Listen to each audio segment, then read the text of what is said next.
Hello guys, this is Aditya Nayak. Welcome back to Nayak classes. तो उम्मीद है आप सब मस्त होंगे और आपका प्रिपरेशन भी चकाचक चल रहा होगा। ठीक है। तो पिछले वीडियो में हमने रिप्रोडक्शन चैप्टर स्टार्ट कर लिया था, बायोलॉजी का जो सेकेंड चैप्टर है हमारा। तो पहले पार्ट में यानी पार्ट वन ऑफ रिप्रोडक्शन में हमने कंप्लीट किया था असेक्सुअल मोड ऑफ रिप्रोडक्शन। ठीक है। और अभी हम करेंगे सेकेंड पार्ट में reproduction in flowering plants, sexual mode of reproduction in flowering plants. इसी के ऊपर अभी करेंगे, इसको पूरा निपटा देंगे। फिर आखिरी पार्ट में हम करेंगे sexual reproduction in animals, basically human beings के बारे में पढ़ेंगे। ठीक है। मेरा आवाज़ थोड़ा सा अभी, मेरे को अभी नींद आ रहा है। ठीक है, नींद आ रहा है, फिर भी मैं वीडियो बना रहा हूँ क्योंकि आने वाले कुछ दिन में मतलब शायद मैं वीडियो बनाऊँ ना बनाऊँ, कुछ गारंटी नहीं। तो इसलिए मैं इसको कंप्लीट करने जल्दी जल्दी ट्राई कर रहा हूँ कंप्लीट करने की। ठीक है। नींद आ रहा है तो आवाज़ थोड़ा ज़्यादा डीप नहीं लग रहा। आई होप इससे आपको कुछ प्रॉब्लम नहीं होगा। ठीक है। तो बिना किसी वक्त को ज़ाय के चलिए स्टार्ट करते हैं। एक मज़ेदार वीडियो यानी छोटा सा इजी। पहले तो आप इसका स्क्रीनशॉट ले लीजिए। ठीक है, स्क्रीनशॉट पॉज करके ले लेना।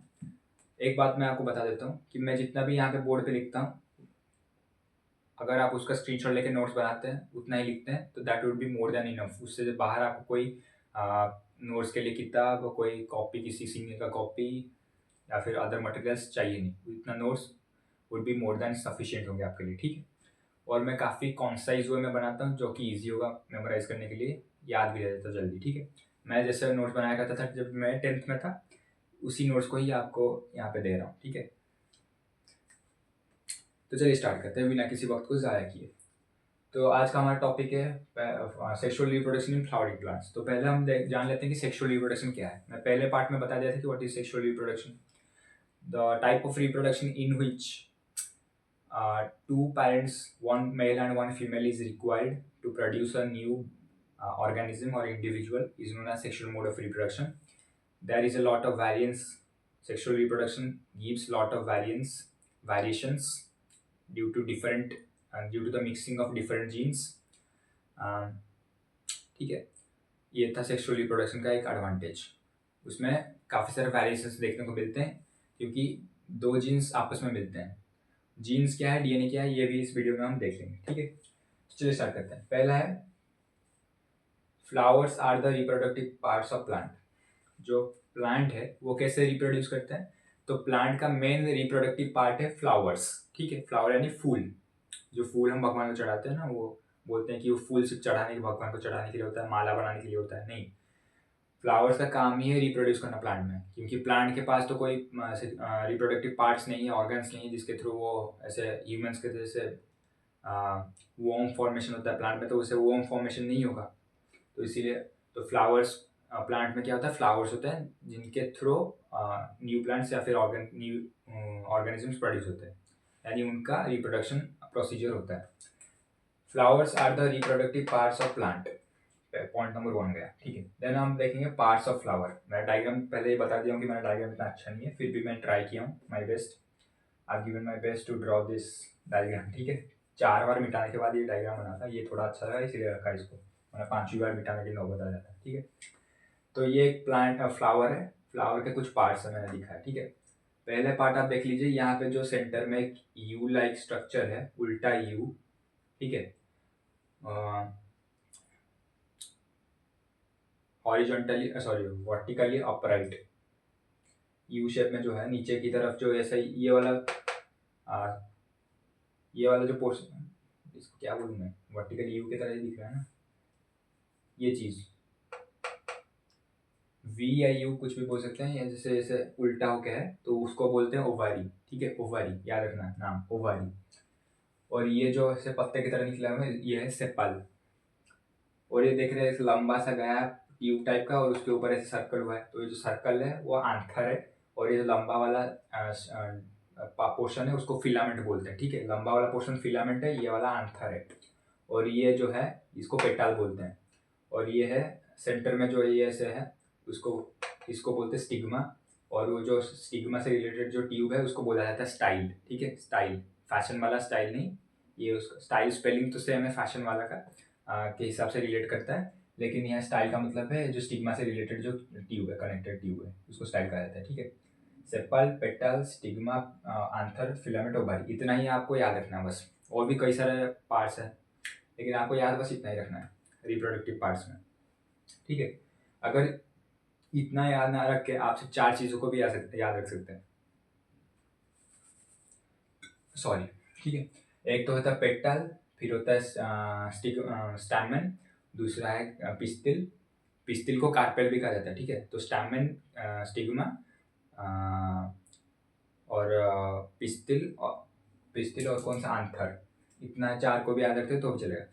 यहाँ पे पहला इंपॉर्टेंट टॉपिक यहाँ पे आया ये डायग्राम। एग्जाम में पूछे जा सकते हैं, पूछे भी गए हैं और पूछे भी जा सकते हैं, ठीक है। तो ये डायग्राम मस्ट याद रखना है, ठीक है। डायग्राम याद रखना और ये नेमिंग भी याद रख लेना। आपका डायग्राम मैं उम्मीद करता हूँ आपका डायग्राम बहुत ही बढ़िया होगा, तो एग्जाम अगर पूछ लेता तो सुंदर से बना खाएगा। और हाँ, पेंसिल से ही डायग्राम बनाना है एग्जाम में, पेन से नहीं बनाना है, ठीक है। पेंसिल से बनाना है, मार्किंग भी पेंसिल से करना है, यानी नाम भी पेंसिल से ही लिखना है, ठीक है। डायग्राम समझ में आ गया। अब चलते हैं नेक्स्ट टॉपिक पे। तो स्टैमेन क्या है? स्टैमेन जो है that is male reproductive organ या मेल रिप्रोडक्टिव पार्ट को स्टैमेन कहा जाता है। It produces male gamete. Stamen is the male reproductive part of flower which produces male gamete. Male gamete क्या है? मेल गैमेट यानी मेल से कुछ सब्सटेंस आता है, फीमेल से कुछ सब्सटेंस आता है। जैसे ह्यूमन का एग्जांपल लेके चलते हैं, वो तो नेक्स्ट टॉपिक में नेक्स्ट वीडियो में पढ़ेंगे, लेकिन पहले आपको एग्जांपल के लिए समझा देता हूँ। मेल ह्यूमन से आता है स्पर्म, फीमेल ह्यूमन से आता है ओवा।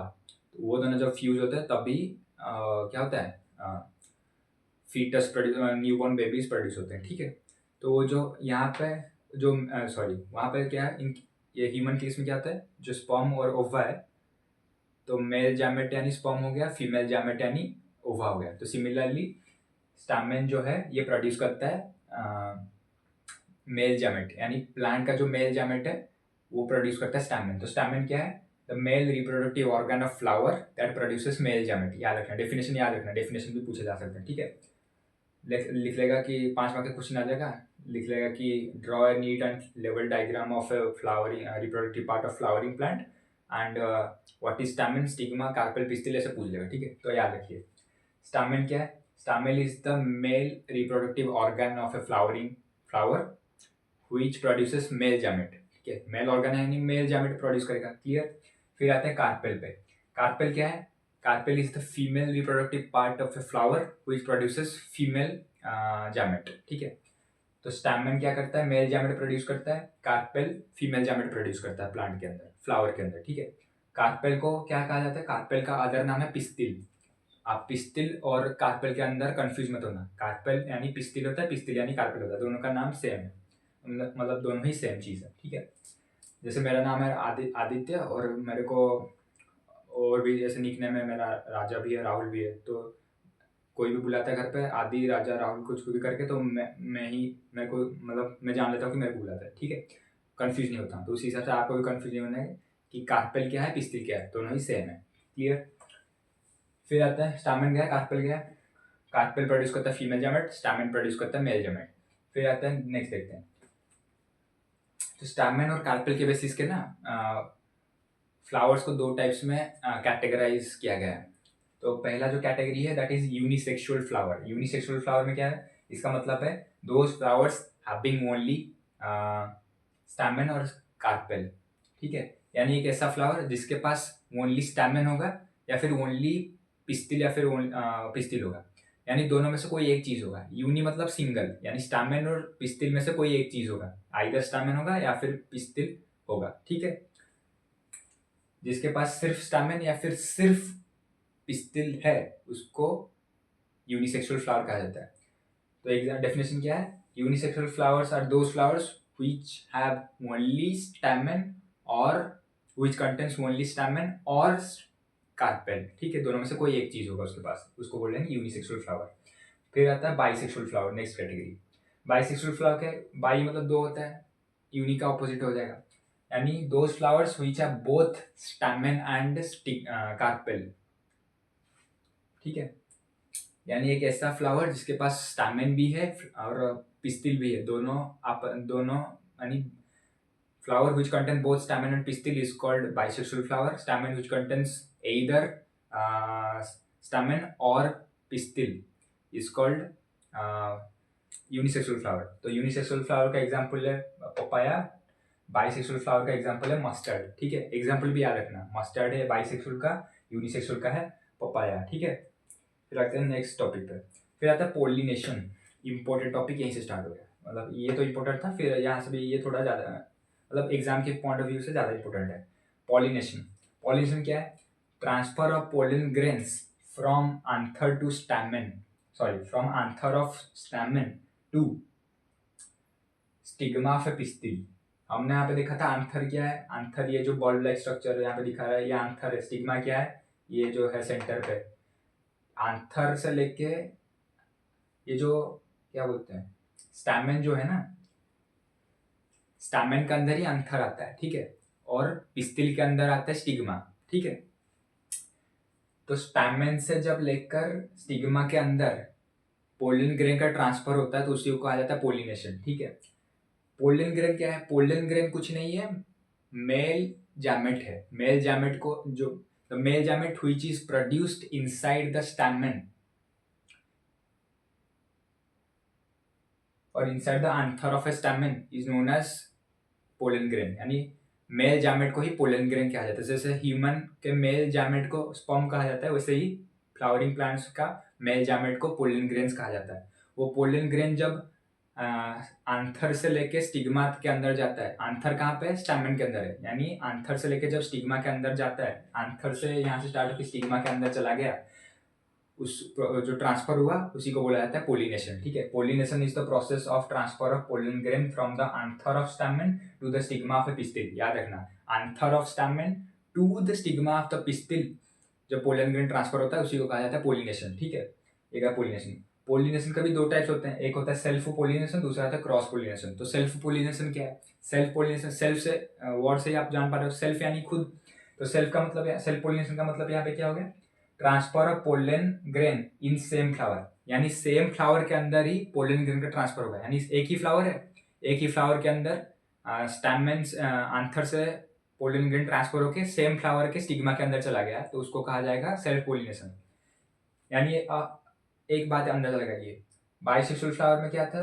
बोथ स्टैमेन और स्टिग्मा था, सॉरी स्टैमेन और कार्पेल था, यानी बाइसेक्सुअल फ्लावर्स में ही सेल्फ पोलिनेशन दिखाया जाता है, ठीक है। सेल्फ पोलिनेशन क्या कहता है? Transfer of pollen grain in the same flower, यानी सेम फ्लावर के स्टैमेन से लेके सेम फ्लावर के स्टिग्मा के अंदर जब पोलन ग्रेन ट्रांसफर हो जाता है उसी को कहा जाता है सेल्फ पोलिनेशन, ठीक है। फिर सेकंड टाइप का पोलिनेशन है क्रॉस पोलिनेशन। क्रॉस पोलिनेशन क्या होता है? Transfer of pollen grain from stamen of one flower to stigma of another flower. तो मान के चलते हैं ये दो फ्लावर्स है, इस फ्लावर के स्टैमेन से पोलन ग्रेन ट्रांसफर होकर इस फ्लावर के स्टिग्मा के अंदर आ गया, तो एक फ्लावर से दूसरे फ्लावर ट्रैवल करता है पोलन ग्रेन, तो उसको कहा जाता है क्रॉस पोलिनेशन। क्रॉस यानी एक से लेके दूसरे तक जाएगा पोलन ग्रेन, सेल्फ यानी सेम फ्लावर के स्टैमेन से सेम फ्लावर के स्टिग्मा में जाएगा, तो उसको कहा जाता है सेल्फ पोलिनेशन। तो डेफिनेशन याद रखें, transfer of pollen grain in same flower is known as self pollination. Transfer of pollen grain from stamen of one flower to stigma of another flower, एक फ्लावर से लेके दूसरे फ्लावर जो pollen grain transfer होता है उसको बोला जाता है cross pollination. Cross pollination creates variation due to mixing of different genes. तो क्रॉस पोलिनेशन में क्या होता था? क्रॉस पोलिनेशन में क्या होता था? वेरिएशन ज्यादा प्रोड्यूस होगा, क्यों? क्योंकि एक फ्लावर से दूसरे फ्लावर यानी दो फ्लावर के जीन्स मिक्स होते हैं। तो अभी देख लेते हैं कि जीन्स क्या है। स्टार्टिंग पहले टॉपिक से ही जीन्स हम सुनते आ रहे हैं, तो पहले वीडियो से जीन्स हम सुनते आ रहे हैं, तो जीन क्या है, सॉरी, ठीक है। जीन्स क्या है? Genes are the hereditary materials present in DNA. Genes क्या है? Hereditary materials present in DNA. अब डीएनए क्या है भाई? डीएनए का मतलब है deoxyribonucleic acid. Deoxyribonucleic acid, spelling और नाम दोनों याद रखना। डीएनए के अंदर ही होते हैं जीन्स। जीन्स क्या है? Hereditary materials present in the DNA. एक minute,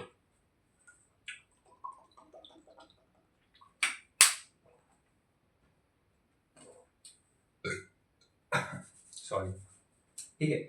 jeans are the hereditary materials present inside DNA. DNA क्या है? DNA is the carrier of hereditary materials. DNA carry करता है हेरिडेटरी मटेरियल्स पेरेंट्स से लेकर न्यूबॉर्न बेबीज तक, ठीक है। पेरेंट्स से लेके ऑफस्प्रिंग तक, न्यूबॉर्न बेबीज को ही जो न्यू ऑर्गेनिज्म प्रोड्यूस होते हैं उनको ऑफस्प्रिंग्स कहा जाता है बायोलॉजिकल टर्म्स में, ठीक है। तो पेरेंट्स से लेके ऑफस्प्रिंग तक जो हेरिडेटरी मटेरियल्स होता है, हेरिडेटरी क्वालिटीज होते हैं, वो जो कैरियर होता है उस कैरियर को, हेरिडेटरी मटेरियल्स का कैरियर को कहा जाता है DNA, deoxy ribo nucleic acid. नाम और स्पेलिंग दोनों याद रखना, ठीक है। और डीएनए के अंदर ही होते हैं जीन्स प्रेजेंट होते हैं। तो जीन्स क्या करते हैं, gene contains the hereditary materials, यानी कौन से हेरिडेटरी कैरेक्टर्स अपने पेरेंट्स से लेके उसके ऑफस्प्रिंग तक जाएगा, वो जीन्स के थ्रू जाता है। लेकिन जीन्स को कैरी कौन करता है, डीएनए। डीएनए क्या है, डीऑक्सीराइबोन्यूक्लिक एसिड। क्लियर हो गया, दोनों को याद रख लेना। तो जैसे जीन्स का काम क्या है, तो जैसे आप मान लीजिए हम कहते हैं ना कि उसके पापा मम्मी टॉल हैं, तो उसका बच्चा भी टॉल है, ठीक है। जैसे एग्जांपल मेरा ही मान के चलते हैं, मेरे पापा भी मेरे से थोड़े टॉल हैं, मेरे मम्मी भी लगभग मेरे यहाँ तक आ जाती है, ठीक है। तो मेरे मम्मी भी टॉल, देखा जाए तो मेरी मम्मी भी टॉल है, पापा भी टॉल है, तो उन दोनों के जीन से प्रोड्यूस हुआ हूँ मैं, तो मैं भी टॉल हूँ, ठीक है। तो ये होता है टॉल। जैसे और मान के चलते हैं, जैसे मेरा मामा है, मामा शॉर्ट हाइट के हैं, मामी भी शॉर्ट हाइट के हैं, उनका बच्चा भी अभी शॉर्ट हाइट का ही है, ठीक है। तो पेरेंट्स के कैरेक्टर जो आता है, पेरेंट के कैरेक्टरिस्टिक्स जो अपने बच्चे के अंदर देखा जाता है, ऑफस्प्रिंग के अंदर देखा जाता है, उसको कहा जाता है जेनेटिक क्वालिटी, ठीक है, जेनेटिक कैरेक्टर्स। यानी अगर पेरेंट्स दोनों गोरे हैं तो बच्चा भी गोरा होगा। ऐसा नहीं कि चांसेस बच्चा सिर्फ गोरा ही होगा, बच्चा काला भी हो सकता है, ठीक है। जब आप पढ़ोगे heredity and evolution chapter, biology का आखिरी चैप्टर हेरिडिटी एंड इवोल्यूशन, उसमें भी आप देखोगे कि अगर दो पेरेंट्स गोरे हैं आपस में, यानी मेल और फीमेल दोनों गोरे हैं, तो उसके बच्चे का काला होने का भी एक चांस रहता है, ठीक है। 0.1 या फिर 1% ऐसे कुछ चांस रहता है कि उसका बच्चा पूरा तरीके से वेस्ट इंडीज की तरह काला हो के पैदा हो, ठीक है, चांस रहता है। अगर दो पेरेंट्स पूरे तरीके से काले हैं तो उनका बच्चा पूरी तरीके से कंप्लीटली वाइट होकर बॉर्न होने का भी चांसेस है, ठीक है। लेकिन मोस्ट केसेस पे तो ऐसे देखा जाता है कि लगभग ऐसे कैरेक्टर्स हो जाते हैं। जैसे देखा जाए तो किसी के पापा अगर ज्यादा एंग्री है, ठीक है, जो है एंग्री वाला कैरेक्टर ज्यादा है किसी पापा मम्मी के अंदर, दोनों में से किसी का है, उनका जीन अगर आता है तो बच्चे के अंदर भी वो एंग्रीनेस देखा जाता है, ठीक है। वो होता है जेनेटिक कैरेक्टर, पेरेंट्स का भी है तो बच्चे का भी है, उसको बोलते हैं जेनेटिक कैरेक्टर्स। तो जीन्स वही होता है, hereditary materials present inside DNA को जीन कहा जाता है, और DNA carriers of the hereditary materials, ठीक है। समझ में आ गया। ये जब हम हेरिडिटी इवोल्यूशन पढ़ेंगे, जीन्स डीएनए के बारे में काफी विस्तार में पढ़ेंगे, ठीक है, एक डिटेल एक्सप्लेनेशन दूंगा मैं आपको, ठीक है। फिर आता है pollination is carried out by agents like air, water and animals. Plants में क्या होता है, ह्यूमंस में तो सेक्सुअल एक्टिविटीज होता है, एनिमल्स में भी सेक्सुअल एक्टिविटीज होता है, लेकिन प्लांट्स में तो सेक्सुअल एक्टिविटीज नहीं हो पाता। तो उनको क्या होता है, उनका जो पोलिनेशन होता है वो कैरी कौन करता है, एजेंट्स कैरी करते हैं। एजेंट्स कौन है, एजेंट मतलब वो एजेंट विनोद वाला एजेंट नहीं, ठीक है मूवी वाला एजेंट नहीं, यहाँ पे एजेंट है एयर, वाटर या फिर एनिमल्स। तो एयर, वाटर और एनिमल्स कैसे करते हैं, एक फ्लावर से दूसरे फ्लावर तक क्या होता है, पोलन ग्रेन उड़ के जा सकता है, तो वो एयर के थ्रू चला गया। वाटर में क्या होता है, बह के चला जाता है। जो वाटर प्लांट्स होते हैं ना, वाटर बेस्ड प्लांट्स होते हैं, वो पानी में बह के उनका पोलन ग्रेन जाता है, दूसरे प्लांट में चला जाता है, तो वो प्रोड्यूस होते हैं न्यू प्लांट्स, ठीक है। वाटर हो गया। एनिमल्स में एनिमल की स्किन में पोलन ग्रेन लग के चला जाता है प्लांट्स के पास। एक प्लांट के पास सपोज एनिमल आके खड़ा हो गया, उनका स्किन में टच हुआ, कॉन्टेक्ट आया स्किन वो प्लांट के फ्लावर के साथ, वो फ्लावर से क्या हुआ, पोलन ग्रेन एनिमल की स्किन पे लग गया, फिर वो एनिमल का एक दूसरे जगह पे चला गया, दूसरे फ्लावर के पास वो जब लग जाता है, कॉन्टेक्ट में आता है, तो वो पोलन ग्रेन वहाँ पे ट्रांसफर हो जाता है। जब वो ट्रांसफर होता है तो वो न्यू प्लांट उनका पोलिनेशन होता है, ठीक है। तो यहाँ पे एजेंट्स को याद रखना, एयर, वाटर और एनिमल्स, पोलिनेशन के एजेंट्स। पोलिनेशन क्या है, पोलिनेशन के एजेंट क्या है, पोलिनेशन के टाइप्स क्या है, क्लियर हो गया, ठीक है। चलते हैं नेक्स्ट टॉपिक पे। थोड़ा एनर्जी बनाए रखना, ठीक है, मेरा तो डाउन हो रहा है धीरे धीरे, लेकिन आप बनाए रखना। फर्टिलाइजेशन क्या है, व्हाट इज फर्टिलाइजेशन। फर्टिलाइजेशन क्या है, fertilisation is the process of fusion of male and female gametes to produce zygote. फर्ट हमने देखा कि male gamete pollen grain, female gamete ovary में ओव्यूल होता है, उसके साथ फ्यूज होता है, ठीक है। और हाँ, पोलन ग्रेन जो होता है वो मेल गैमेट होता है फ्लावरिंग प्लांट्स में, और फीमेल गैमेट्स क्या होते हैं, ओवरी में होते हैं, ओव्यूल्स, ठीक है। ओव्यूल्स या फिर ओवरी तो है, हाँ ओवरी में होते हैं फीमेल गैमेट्स, तो वो दोनों क्या होते हैं, आपस में फ्यूज होते हैं, उनका जब फ्यूजन होता है तभी जाइगोट नाम का एक सब्सटेंस प्रोड्यूस होता है। तो process of fusion of male and female gametes to produce zygote is called fertilisation. तो जाइगोट फॉर्म होता है कैसे, जब मेल और फीमेल गैमेट्स फ्यूज होते हैं आपस में, ठीक है। वो प्रोसीजर को क्या कहा जाता है, फर्टिलाइजेशन प्रोसेस कहा जाता है, ठीक है। क्लियर। अब चलते हैं नेक्स्ट टॉपिक पे। फर्टिलाइजेशन देख लिया, तो फर्टिलाइजेशन के पोस्ट फर्टिलाइजेशन चेंजेस, यानी फर्टिलाइजेशन के बाद के फर्टिलाइजेशन प्रोसीजर के बाद प्लांट्स में क्या क्या चेंजेस आते हैं, ठीक है। तो पहला चेंज है यहाँ पे, outer layer of ovary gets hard and function as hard coat. तो यहाँ पे जो ओवरी होता है, ओवरी का आउटर लेयर जो होता है प्लांट फ्लावर का, वो हार्ड हो जाता है, और हार्ड होके कैसे काम करता है, हार्ड कोटिंग के हिसाब से एज हार्ड कोटिंग वो फंक्शन करता है, ठीक है। तो पहला चेंज क्या है, outer layer of ovary gets hardened, इतना भी लिख सकते हो चलेगा। फिर second of post fertilisation changes क्या है, ovule with an embryo is called seed. Zygote जो प्रोड्यूस होता है वो ओवरी के अंदर होता है। फिर ओव्यूल क्या होता है, ओव्यूल में एक एम्ब्रियो नाम का सब्सटेंस होता है, वो एम्ब्रियो उसको कहा जाता है सीड, यानी ovule having an embryo inside it is called seed. तो सीड, ये सीड में देखेंगे जब हम डबल फर्टिलाइजेशन में आएंगे तभी देखेंगे, लेकिन अब बस ये याद रखना, ovule with an embryo is called seed, ठीक है। तीसरा और आखिरी पोस्ट फर्टिलाइजेशन चेंज क्या है, the ovary enlarges and ripens to fruit. The ovary जो होता है फ्लावर का, वो बड़ा हो जाता है, मतलब एनलार्ज यानी बड़ा हो जाता है, और राइपेन, राइपेन का मतलब पक जाता है, पक के वो क्या बन जाता है, फ्रूट बन जाता है। यानी हम जो फ्रूट खाते हैं वो प्लांट के फ्लावर का ओवरी है। ओवरी जब एनलार्ज होके जाइगोट फॉर्मेशन, मेल और फीमेल गैमेट का फ्यूजन होता है फर्टिलाइजेशन के द्वारा, फिर जब वो उसके अंदर एम्ब्रियो आता है, फिर एम्ब्रियो से क्या होता है, एम्ब्रियो आने के बाद फिर क्या होता है, ओवरी जो होता है एनलार्ज होता है, ओवरी एनलार्ज होने के बाद, और हाँ, ये जो फर्टिलाइजेशन होता है वो ओवरी के अंदर ही होता है, ठीक है। The fertilisation procedure takes place inside the ovary.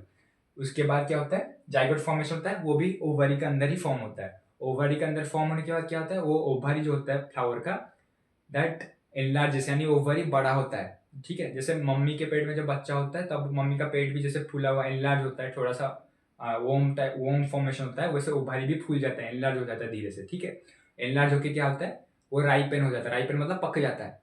तो पक जाने, जब जैसे ही पकता है तो वो कहलाता है फ्रूट, यानी कि हम जो खाते हैं फ्रूट, प्लांट के अमरूद हो गया, फिर मैंगो हो गया, गुआवा, अंगूर, कुछ भी खाते हैं, जो भी फल खाते हैं, वो प्लांट के फ्लावर के ओवरीज ही हैं, ठीक है।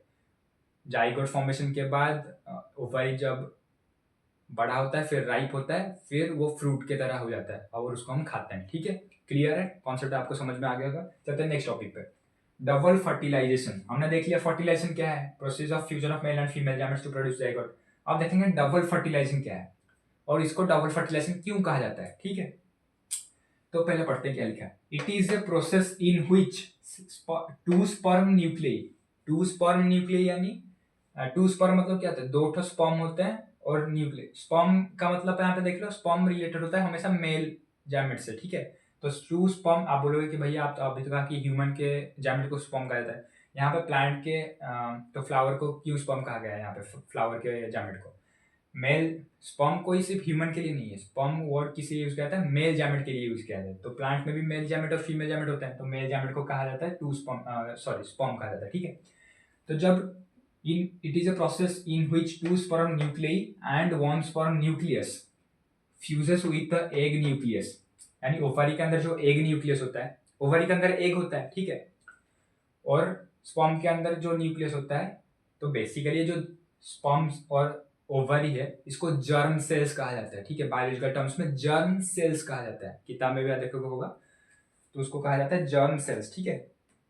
तो ये जो जर्म सेल्स है, सेल्स के सेल्स मतलब आप जानते हो 9th क्लास में पढ़े थे, सेल्स के अंदर क्या क्या होता है, साइटोप्लाज्म होता है, न्यूक्लियस होता है, राइबोसोम होता है, क्रोमोसोम्स होता है, और वैक्यूल्स होता है, काफी तरीके के जो होता है सेल, उनको क्या बोला जाता है, एक वर्ड होता है ना, सेल ऑर्गेनिल्स, सेल ऑर्गेनिल्स होते हैं। तो सिमिलरली ये स्पर्म और एग भी क्या है, जर्म सेल्स है, सेल्स है यानी इसके अंदर न्यूक्लियस होगा। तो जब टू स्पर्म न्यूक्लियई, न्यूक्लियई किस लिए है, एक न्यूक्लियस को सिंगुलर वर्ड को बोला जाता है न्यूक्लियस, प्लूरल हो जाता है न्यूक्लियई, ठीक है। Two sperm nuclei and one sperm nucleus fuses with the egg nucleus, यानी जब 2 sperm nuclei और 1 sperm nucleus फ्यूज होते हैं एग के ओवरी के अंदर जो एग होता है उसके न्यूक्लियस के साथ टू प्रोड्यूस एन एम्ब्रियो। कि किस चीज के लिए फ्यूज होते हैं? जब फ्यूज होने के बाद क्या प्रोड्यूस होता है? एम्ब्रियो फॉर्म होता है बाय द प्रोसेस ऑफ सिंगामी। सिंगामी क्या है? सिंगामी is the process in which 2 sperm nuclei and 1 sperm nucleus fuses with the egg nucleus to produce embryo। तो एम्ब्रियो का मतलब क्या है? जब 2 sperm nuclei फ्यूज होता है एग न्यूक्लियस के साथ एम्ब्रियो प्रोड्यूस, तभी प्रोड्यूस होता है एम्ब्रियो। और किस प्रोसेस के द्वारा? सिंगामी प्रोसेस के द्वारा। स्पेलिंग याद रखना और नेम वर्ड याद रखना, सिंगामी, सिंगामी प्रोसेस के द्वारा। And another fuses with the secondary nucleus. एक सेल में 2 टाइप के न्यूक्लियस होते हैं, यहाँ पे प्राइमरी और सेकेंडरी सब मान के चलते हैं, ठीक है। तो पहले एक न्यूक्लियस के साथ 2 स्पर्म न्यूक्लियस फ्यूज हुआ, प्रोड्यूस किया एम्ब्रियो। प्रोसीजर क्या है? सिंगामी। ये जो 1 स्पर्म न्यूक्लियस है ये सेकेंडरी न्यूक्लियस के साथ एक का फ्यूज हुआ, फॉर्म किया एंडोस्पर्म्स। क्या फॉर्म किया? एंडोस्पर्म। जब 2 स्पर्म न्यूक्लियस फ्यूज होता है एक न्यूक्लियस के साथ तभी फॉर्म होता है एम्ब्रियो। प्रोसीजर था सिंगामी। लेकिन जब 1 स्पर्म न्यूक्लियस फ्यूज होता है सेकेंडरी न्यूक्लियस के साथ, एग का सेकेंडरी न्यूक्लियस के साथ, तब प्रोड्यूस होता है एंडोस्पर्म। याद रखना, endosperm by the process of triple fusion, ठीक है। सिंगामी प्रोसेस था, यहाँ पे ट्रिपल फ्यूजन प्रोसेस है, ठीक है। Since here 2 type of fusion takes place so it is called double fertilisation, ठीक है। तो यहाँ पे हमने देख लिया सिंगामी होता है, सिंगामी फर्टिलाइजेशन होता है, और यहाँ पे ट्रिपल फ्यूजन भी होता है। तो 2 टाइप के फ्यूजन है, तो इसीलिए डबल फर्टिलाइजेशन कहा जाता है इसको, ठीक है। क्लियर है? एक मिनट पानी पी लो, फिर दोबारा आपको समझा दूंगा,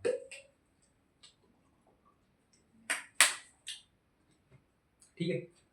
चलिए, तो डबल फर्टिलाइजेशन का मतलब क्या है? जब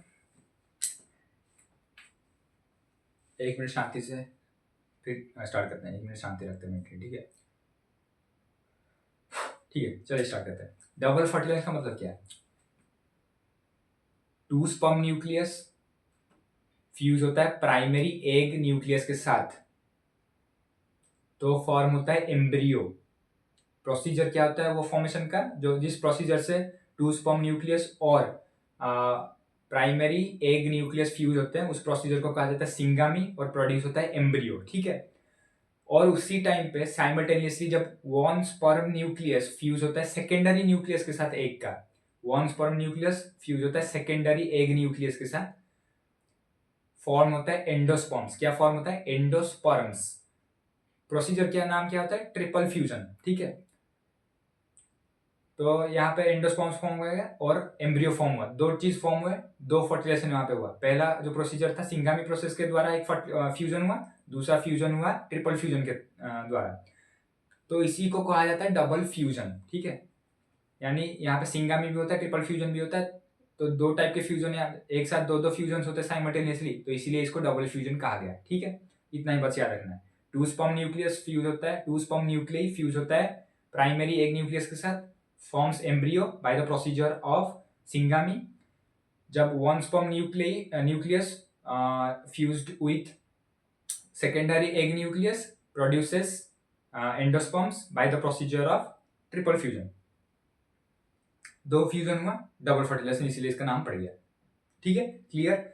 आई होप ये आपको अच्छी तरीके से क्लियर हो गया। अब चलते हैं नेक्स्ट टॉपिक पर। हाँ, तो एंडोस्पर्म्स क्या है? तो एंडोस्पर्म्स बेसिकली एंजियोस्पर्म्स को ही कहा जाता है, एंजियोस्पर्म्स के टाइप को कहा जाता है। एक्चुअली मैं ना 10th के बाद बायोलॉजी इतना मतलब पढ़ा नहीं हूँ। 11th-12th में मैं बायोलॉजी लिया नहीं था, I am core mathematics student, ठीक है। मैं बायो का स्टूडेंट था। 10th के बाद बायो ड्रॉप कर लिया था मैं, और फिर 10th के बाद मैं बायो पढ़ा नहीं, मतलब कभी पढ़ा नहीं। फिर ग्रेजुएशन में भी मेरा बायो है नहीं, ठीक है। तो मैं सिर्फ बायो 10th तक ही पढ़ा हूँ। यानी आप बोलोगे 10th तक पढ़ के कैसे पढ़ा रहे हो? बाकी सारे टीचर्स तो बहुत क्वालिफाइड है बायो में हायर स्टडीज करते हैं, बीएससी एमएससी या फिर कुछ भी हायर स्टडीज करते हैं, बायोटेक इंजीनियरिंग करते हैं, कुछ भी करते हैं, वो बायोलॉजी पढ़ाते हैं। तो मेरे हिसाब से ना 10th स्टैंडर्ड का बायो पढ़ाने, 10th स्टैंडर्ड मैथ्स और साइंस पढ़ाने के लिए कोई आपको इतना पीएचडी डिग्री होल्डर नहीं होना चाहिए। मेरे को आता है और मज़ा आता है पढ़ाने में, इसलिए मैं आपको पढ़ा रहा हूँ और अच्छे से पढ़ा रहा हूँ। आपको क्लैरिटी के साथ समझ में अभी आ रहा होगा, ठीक है। समझ में नहीं आ रहा है तो आप कमेंट में आप मेरे को लिख सकते हैं कि भैया समझ में नहीं आया, ठीक है। लेकिन मैं आई थिंक आपको समझ में आ रहा होगा, जितना मैं बता रहा हूँ उतना तो आपको क्लियरली समझ में आ रहा होगा, ठीक है। और ये कोई ऐसे मतलब इतना है नहीं कि जिसको मैं पढ़ा ना सकूँ, ठीक है।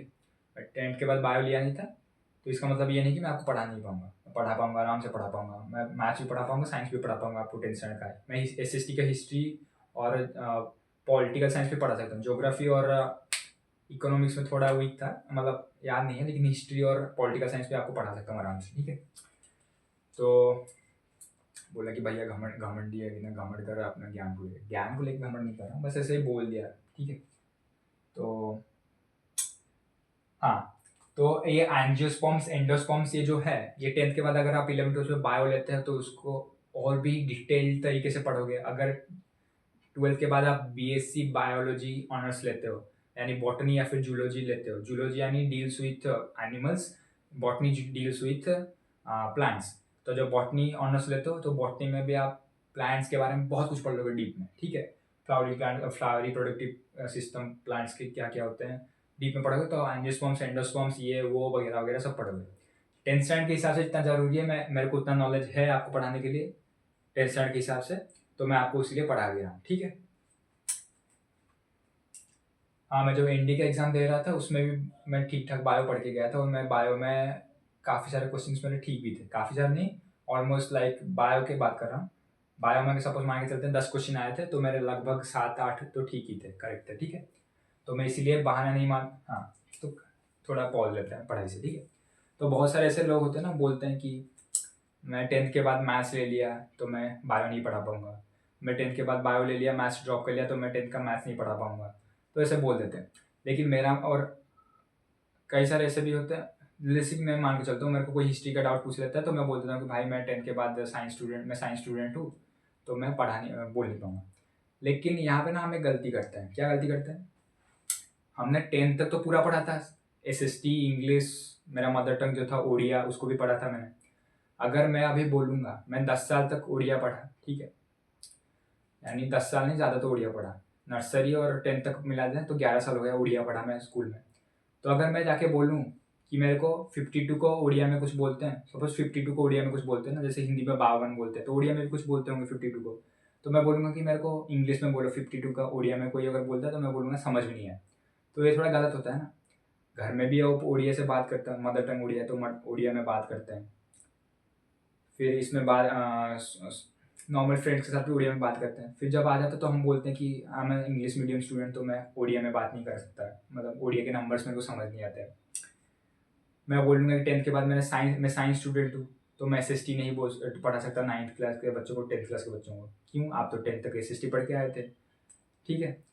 और मैं अभी बोल दूंगा कि मैं तो साइंस का स्टूडेंट हूँ, मैं इंग्लिश एक आर्ट्स का सब्जेक्ट है तो मैं आर्ट्स नहीं पढ़ा सकता, ठीक है। तो ये सब गलत चीज़ें हैं। अगर 10th तक पढ़ाने के लिए आपको बस थोड़ा सा प्रैक्टिस चाहिए, बाकी और कुछ नहीं चाहिए। मैं भी अभी मेरे को काफ़ी सारी चीज़ें याद नहीं थे, जो चीज़ें याद नहीं थे तो मैंने उसको किताब खोल के नोट्स देखा, बाकी जो याद थे मैं वो अपने आप से पढ़ा रहा हूँ, ठीक है। मैं कोई यूट्यूब वीडियो देख के आपको नहीं पढ़ा रहा हूँ, कुछ नहीं कर रहा हूँ। जो याद नहीं थे मैं वो बस ओसो का किताब खोला था, बाकी मैं खुद से पढ़ाता हूँ, ठीक है। तो ये गलत है कि मैं साइंस का स्टूडेंट हूँ, मैं बायो का स्टूडेंट हूँ, मैथ्स नहीं पढ़ा पाऊंगा, मैथ्स का स्टूडेंट हूँ, बायो नहीं पढ़ा पाऊंगा। 10th तक तो सब कुछ पढ़े थे और मैं 10th का पढ़ा रहा हूँ। हाँ, अगर 12th स्टैंडर्ड का होता, मैं 12th स्टैंडर्ड में बायो नहीं लिया था तो मैं 12th स्टैंडर्ड का बायो नहीं पढ़ा पाऊंगा, लेकिन 10th स्टैंडर्ड तक मैं बायो पढ़ा हूँ तो बायो पढ़ाऊंगा, पढ़ा सकता हूँ, अच्छे से पढ़ा सकता हूँ, ठीक है।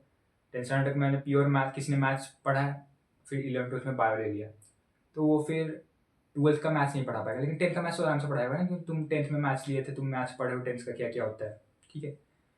तो एनीवेज चलो, मैं पढ़ा रहा हूँ तो मैं मेरा बात करूँगा, दूसरों को बात में नहीं आते, ठीक है। तो चलो चलते हैं यहाँ पे। Let's continue our study. तो यहाँ पे हमने देखा कि इन एंडोस्पर्म्स क्या है, तो endosperms are basically the refers to is a type of angiosperms.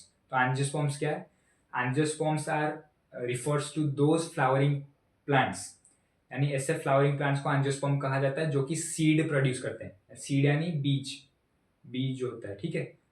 जो प्लांट बीज प्रोड्यूस यानी सीड को प्रोड्यूस करता है, उसी टाइप के फ्लावरिंग प्लांट्स को कहा जाता है एंजियोस्पर्म्स, और एंडोस्पर्म्स जो है एंजियोस्पर्म्स के एक पर्टिकुलर टाइप को कहा जाता है, ठीक है, मेरे को जितना नॉलेज है। बाकी जितना बोल रहा हूँ आप उतना ही बस याद रखिए। बाकी अगर आपको ऐसे डीप में घुस जाना है तो आप 11th-12th में जब जाएंगे तभी डीप में घुसना, मेरे को कुछ फर्क नहीं पड़ता है, आप डीप में घुसते हो नहीं घुसते हो, लेकिन अभी के हिसाब से मैं जितना पढ़ा रहा हूँ आप बस उतने पे ही कॉन्सेंट्रेट कीजिए, ठीक है। चलते हैं नेक्स्ट टॉपिक पे। In angiosperms seed is the final product of sexual reproduction. Angiosperms यानी कह दिया, angiosperms are those flowering plants that produces seed. तो एंजियोस्पर्म्स में क्या होता है, जो फाइनल प्रोडक्ट होता है सेक्सुअल रिप्रोडक्शन का एंजियोस्पर्म्स में, वो होता है सीड, ठीक है, क्लियर, याद रखना।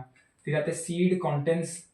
सीड में क्या क्या चीजें होते हैं, सीड में होते हैं seed coats, cotyledons and embryonal axis.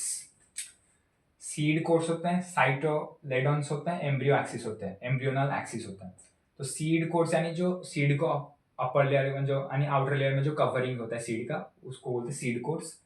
साइटोलेडॉन्स याद रखने जाने की कोई जरूरत नहीं अभी के लिए, 10th के हिसाब के लिए आपको पूछेगा नहीं कि व्हाट इज साइटोलेडॉन, पूछेगा बिल्कुल भी नहीं पूछेगा, ठीक है। अगर सीबीएसई का दिमाग घूम जाता है इतना तो वो पूछेगा, लेकिन ये साइटोलेडॉन्स में इतना डीप में जाके पूछेगा नहीं, कोई ध्यान मत दीजिए इसके ऊपर, ठीक है। या फिर देंगे तो अच्छी बात है, अगर आपको ज़्यादा जानने की मन मतलब आप जिज्ञासु हैं, ठीक है, ज़्यादा जानने आपको इंटरेस्टेड है, आप like you think you are a heavy learner, then आप साइटोलेडॉन्स को गूगल करके आप देख सकते हैं, जान सकते हैं, लिख सकते हैं, पढ़ सकते हैं, ठीक है। सीड कोर्स बता दिया, साइटोलेडॉन बता दिया, फिर आते हैं एम्ब्रियोनल एक्सिस। तो सीड में बेसिकली 10th के हिसाब से ये इंपॉर्टेंट है, एम्ब्रियोनल एक्सिस। ये भी इंपॉर्टेंट नहीं है, बस थोड़ा याद रखने की चीज़ है। एम्ब्रियोनल एक्सिस जो है उसके दो पार्ट्स होते हैं, पहला है PLUMUL, प्लम्यूल, दूसरा है रेडिकल। रेडिकल और प्लम्यूल दो पार्ट्स है एम्ब्रियो एक्सिस में। तो प्लम्यूल जो है वो डेवलप्स इनटू शूट। सीड का जो हम सीड में जो क्या था, बीज को बो के पानी देके केयर लेते हैं तो फिर पेड़ पौधा बन जाता है। तो सीड का जो प्लम्यूल वाला पार्ट है वो शूट में डेवलप हो जाता है, और जो रेडिकल वाला पार्ट है वो रूट में डेवलप होता है। यानी seed contents seed coats, cotyledons and embryonal axis. Embryonal axis contents plumule and radicle. Plumule develops into shoot, radicle develops into root. Simple है, याद रख लेना बस। फिर आते हैं आज का आखिरी, इस वीडियो का आखिरी टॉपिक पे, the process of development of seedling from an embryo under suitable conditions such as air and moisture etcetera is called germination. Germination क्या है, आखिरी टॉपिक है आज का। जर्मिनेशन है, एग्जाम में मत लिखना कि भैया ने कहा था आखिरी टॉपिक है तो व्हाट इज जर्मिनेशन, आप लिखना आज का वीडियो का आखिरी टॉपिक मत लिखना, ठीक है। The process of development of seedling from embryo under suitable condition. Condition में एयर मॉइस्चर लिखने से भी चलेगा, नहीं लिखने से भी चलेगा। तो जर्मिनेशन क्या है, it is the process of development of seedling from an embryo. Embryo से जब सीडलिंग का डेवलप होता है उस प्रोसीजर को कहा जाता है जर्मिनेशन, ठीक है। तो यहीं पे हुआ हमारा sexual reproduction in flowering plants का टॉपिक पूरी तरीके से कंप्लीट। याद है, अच्छे से पढ़ा लिया। 3 इंपॉर्टेंट टॉपिक्स बता देता हूँ, फ्लावरिंग प्लांट्स का डायग्राम और उसके जो पार्ट्स होते हैं उसके डेफिनेशंस, ठीक है। फिर आता है पोलिनेशन और पोलिनेशन के टाइप्स। फिर आता है फर्टिलाइजेशन, फर्टिलाइजेशन के बाद डबल फर्टिलाइजेशन, ठीक है। इतना ही, आप बोलोगे 3 बोलोगे 4-5 बता दिया, बेसिकली कितना ही होंगे। यहाँ पे अगर इतना हो रहा है तो मैक्सिमम एक A4 साइज पेपर में एक शीट होगा, ठीक है, याद रखना। इतना ही मोर देन इनफ होगा बायोलॉजी के लिए, ठीक है, याद रख लेना। तो यहाँ पर हुआ हमारा वीडियो कंप्लीट। ज़्यादा बातचीत कर लिया आज वीडियो में शायद, तो इसके लिए माफ़ी चाहता हूँ। माफ़ी क्यों चाहूँगा, ऐसे थोड़ा सा बात करने का, खुल के बोलने का मन किया तो मैंने बोल दिया। बाकी हाँ, वीडियो अगर पसंद आएगा तो लाइक शेयर और सब्सक्राइब जरूर कीजिएगा। मेरे को पता है वीडियो पसंद आएगा, पर आप कोई लाइक शेयर और सब्सक्राइब नहीं करते हो, ठीक है, मन नहीं करता, नहीं करते हो, आपकी मर्जी, मैं फोर्स तो नहीं कर सकता, लेकिन फिर भी मेरे को मजा आता है पढ़ाने में तो मैं पढ़ा रहा हूँ। Please do like share and subscribe my channel. मिलते हैं नेक्स्ट वीडियो पे, थैंक यू।